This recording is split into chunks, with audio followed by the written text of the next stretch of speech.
The key to this move is kick speed and kick placement.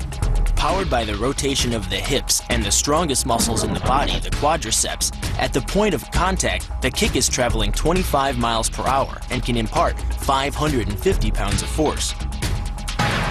The wider the foot travels from the center of its axis, the more speed and power it picks up. More than enough to cause a knockout or concussion. Delivered to the neck, it can fracture the cervical vertebrae.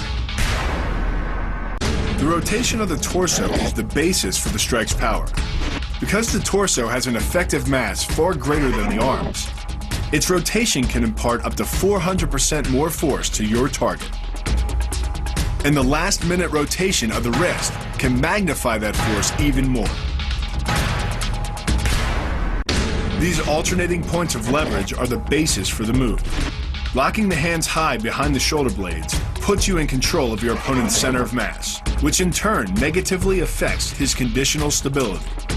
Dropping the hands behind the lower back and driving your chin into the chest further disturbs his center of mass and makes resistance from this position nearly impossible. The application of maximum force ensures you maintain control while driving your opponent to the ground. The first elbow strike can accelerate to a speed of 25 miles per hour in less than a quarter of a second.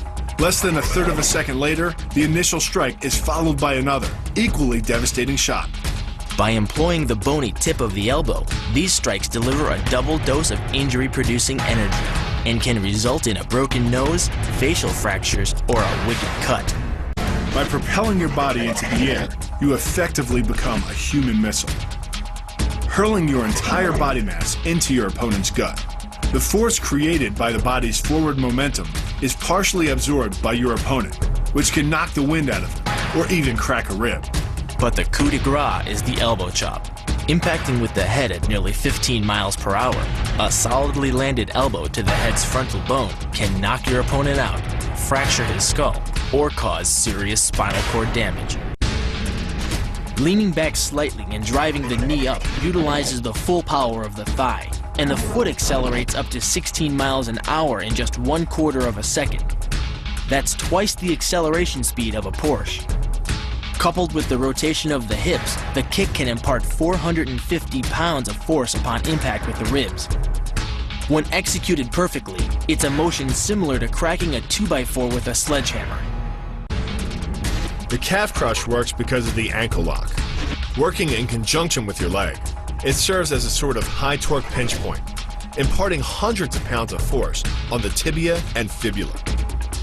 The tibia and fibula are some of the strongest bones of the human body, but creating this pinch point allows you to deliver enough force to easily break them, which leaves your opponent with two choices: tap out and admit defeat, or risk permanently losing the use of your leg. The key to the scissors takedown can be found in the move's name. Throwing your legs around either side of your opponent, one high on the torso, the other just in the crease of the knee, provides you with a lever on either side of his body.